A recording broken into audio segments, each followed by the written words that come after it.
Hello दोस्तों, कैसे हैं आप।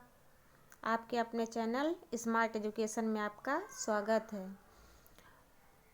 दोस्तों, जैसा कि हम पढ़ रहे थे एंडोक्राइन सिस्टम, तो एंडोक्राइन सिस्टम के पिछले वीडियो में हमने पढ़ा था कि एंडोक्राइन सिस्टम क्या है, कैसे वर्क करता है और उसके प्रकार कितने हैं। इसी कड़ी में हमने पढ़ा था महत्वपूर्ण ग्रंथियों के बारे में, जिसमें हमने पढ़ा था किसके बारे में, पीनियल ग्रंथ के बारे में, जिसे हम पीनियल बॉडी भी कहते हैं। फिर पढ़ा था हाइपोथैलेमस के बारे में। फिर पढ़ा था पिट्यूटरी ग्लैंड या पीयूष ग्रंथ या मास्टर ग्लैंड के बारे में। तो जैसा कि आप जानते हैं कि पीयूष ग्रंथ या मास्टर ग्लैंड से जो है 9 प्रकार के हार्मोन स्रावित होते हैं, जिसमें से एक है GSH, जो 2 प्रकार का होता है, FSH और LH। तो अब हम आज यहीं से स्टार्ट करते हैं कि GSH जो है ये कहाँ से स्रावित होता है, पीयूष ग्रंथ से, जिसे हम कहते हैं गोनोडोट्रोपिन स्टिमुलेटिंग हार्मोन। तो इसके 2 भाग हैं, जैसा कि हमने आप पहले ही बता दिया आपको।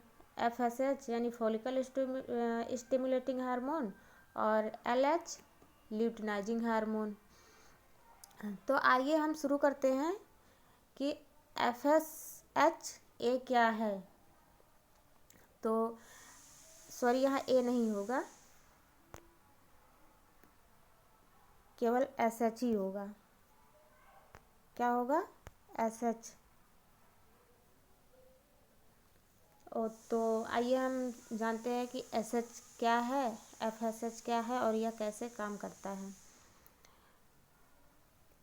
तो यह जो FSH है यानी कि फॉलिकल स्टिमुलेटिंग हार्मोन, या टेस्टिस या वृषण, जो किसमें पाया जाता है, पुरुषों में पाया जाता है, उसको यह स्पर्म के निर्माण के लिए उत्तेजित करता है। किसके निर्माण के लिए, स्पर्म के निर्माण के लिए। जो FSH है ये स्पर्म के निर्माण के लिए जिम्मेदार होता है। और महिलाओं में ओवरी यानी अंडाशय को एस्ट्रोजन हार्मोन के स्रावण के लिए उत्तेजित करता है, जिससे क्या होता है, फॉलिकल को ओवम के निर्माण के लिए उत्तेजित करता है। और एस्ट्रोजन सेकेंडरी फीमेल कैरेक्टर के लिए जिम्मेदार होता है, यानी जो है महिलाओं में ये जो आंतरिक परिवर्तन होते हैं या बाह्य परिवर्तन होते हैं उनकी बॉडी में, ये सब किसके कारण होता है, एस्ट्रोजन के कारण होता है। इसके लिए कौन जिम्मेदार है, तो एस्ट्रोजन जिम्मेदार है। अब आते हैं हम LH यानी ल्यूटिनाइजिंग हार्मोन। पुरुष सेक्स हार्मोन टेस्टोस्टेरोन हार्मोन कहलाता है, जो टेस्टिस द्वारा स्रावित होता है, यानी वृषण द्वारा स्रावित होता है। ये जो ल्यूटिनाइजिंग हार्मोन होता है ये क्या करता है, टेस्टोस्टेरोन के स्रावण को नियंत्रित करता है। यह सेकेंडरी मेल कैरेक्टर के लिए जिम्मेदार होता है। जैसे कि पुरुषों में जो है जो परिवर्तन आते हैं, आवाज़ का भारी होना और ये दाढ़ी मूछ आदि निकलना, ये सब किसके कारण होता है, ल्यूटिनाइजिंग हार्मोन के कारण होता है। यह महिलाओं में ओवरी को प्रोजेस्टेरॉन निर्माण व स्रावण के लिए उत्तेजित करता है। ये ल्यूटिनाइजिंग हार्मोन क्या करता है, महिलाओं में ओवरी को प्रोजेस्टेरॉन निर्माण के या स्रावण के लिए उत्तेजित करता है। प्रोजेस्टेरॉन फॉलिकल को ओव्यूलेशन या अंडोत्सर्ग के लिए उत्तेजित करता है। मतलब कि जो ये पीरियड्स होते हैं महिलाओं में, तो ये ओव्यूलेशन के परिणाम स्वरूप होते हैं। तो इसके लिए जिम्मेदार कौन होता है, प्रोजेस्टेरॉन। स्त्री सेक्स हार्मोन एवं एस्ट्रोजन का स्रावण कार्पस लुटियम से होता है। जो स्त्री सेक्स हार्मोन है और एस्ट्रोजन का स्रावण है ये कार्पस लुटियम से होता है। कार्पस लुटियम किसका भाग है, तो ये ओवरी का एक पार्ट है। एस्ट्रोजन जो है ओवम को क्या करते हैं, परिपक्व करते हैं।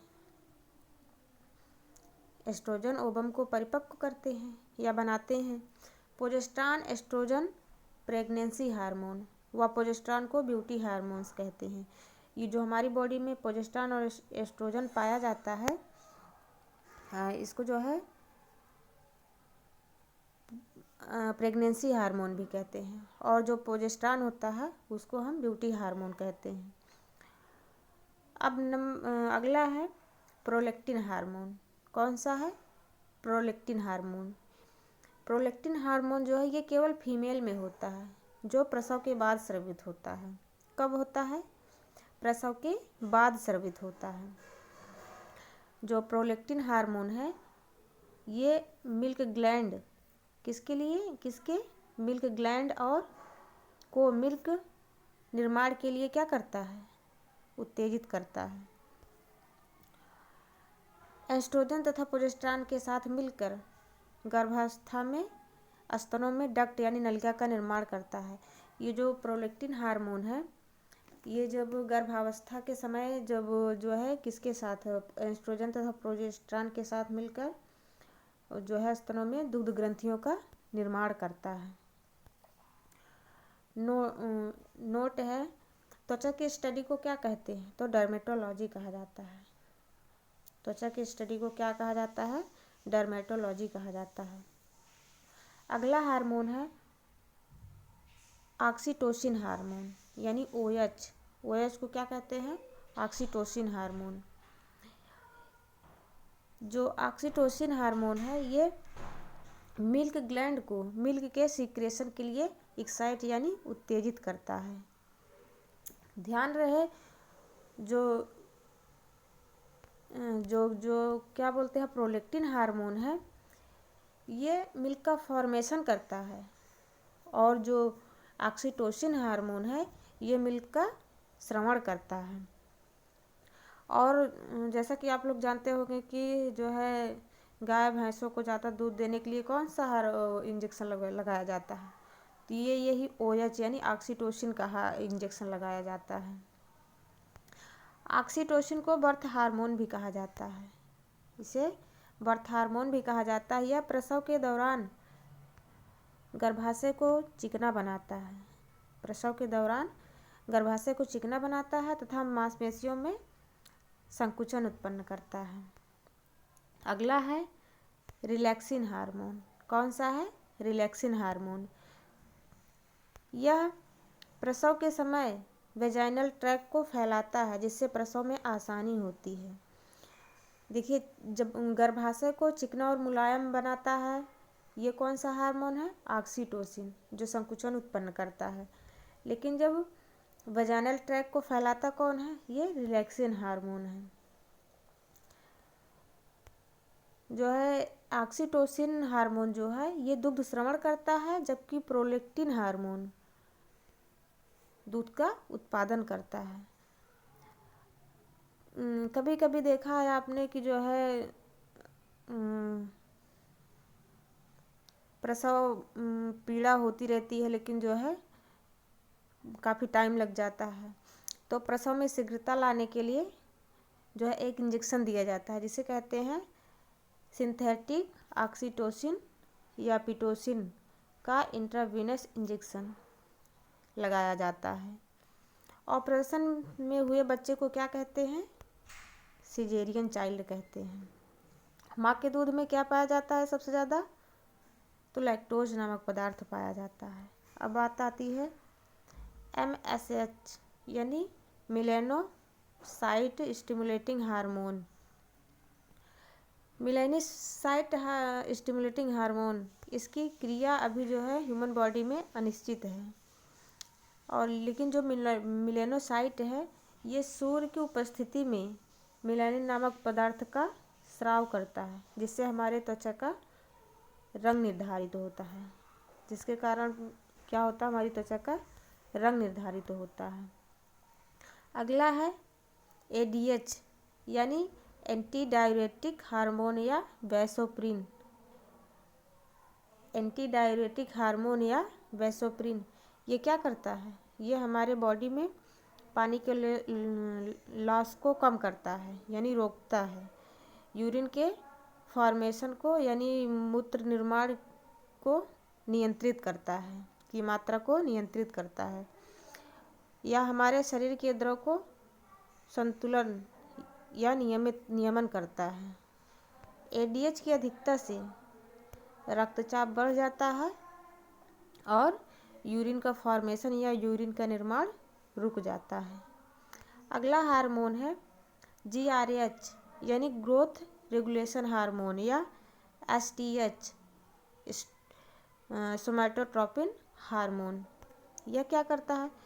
यह कोशिका विभाजन की दर को नियंत्रित करता है। क्या करता है? कोशिका विभाजन की दर को नियंत्रित करता है। GRH के अधिक श्रवण से भीमकायता नामक रोग हो जाता है। भीमकायता मतलब कि शरीर बहुत विशाल हो जाता है, भारी हो जाता है। और GRH का श्रवण कम होने से बच्चा क्या होता है? बौना रह जाता है, जिसे हम क्या कहते हैं? डॉर्फिज्म या बौनापन कहते हैं। अलग से GRH लेने से एक्रोमेगली नामक रोग हो जाता है। इसमें क्या होता है? शरीर के अंग में अनियमितता आती है। कहने का मतलब ये, शरीर के जिस बॉडी में काम करता है वो बॉडी जो होती है आकार में बढ़ जाती है, बाकी सब पहले जैसी रह जाती है। नोट, एक पॉइंट है नोट, GRH IFSTH के स्राव को नियंत्रित हाइपोथैलेमस द्वारा उत्पादित हार्मोन GHRH यानी ग्रोथ हार्मोन रिलीजिंग हार्मोन योम ग्रोथ हार्मोन इनहिबिटिंग हार्मोन नामक 2 हार्मोन द्वारा होता है। अगला है TSH यानी थायराइड स्टिमुलेटिंग हार्मोन। यह थायराइड ग्लैंड के थायरॉक्सिन स्राव के लिए उत्तेजित करता है। अगला है ACTH यानी एडेनोसिन कार्टिकोट्रोपिन हार्मोन। ये क्या करता है? एड्रिनल ग्लैंड के कार्टेक्स पार्ट को हार्मोन स्राव के लिए उत्तेजित करता है। ये जो ACTH हार्मोन है ये एड्रिनल ग्लैंड के कार्टेक्स पार्ट को हार्मोन के स्राव के लिए उत्तेजित करता है। अगला है, इसी में यह विशेष रूप से कार्टिसोल का स्राव को नियंत्रित करता है। इस हार्मोन की अधिकता से कुशिंग रोग हो जाता है। अधिक स्राव से असामान्य स्थानों पर बाल उगाते हैं। धन्यवाद। तो आज की वीडियो में बस इतना ही। अगला पार्ट हम कल ले आएंगे। कल दोस्तों ये चैप्टर कंप्लीट हो जाएगा। और दोस्तों इसका नोट्स ज़रूर बना लेना। तो मेरे वीडियो को लाइक, सब्सक्राइब, शेयर ज़रूर कीजिएगा और जो भी कमियां होंगी उसे हमें ज़रूर बताइएगा।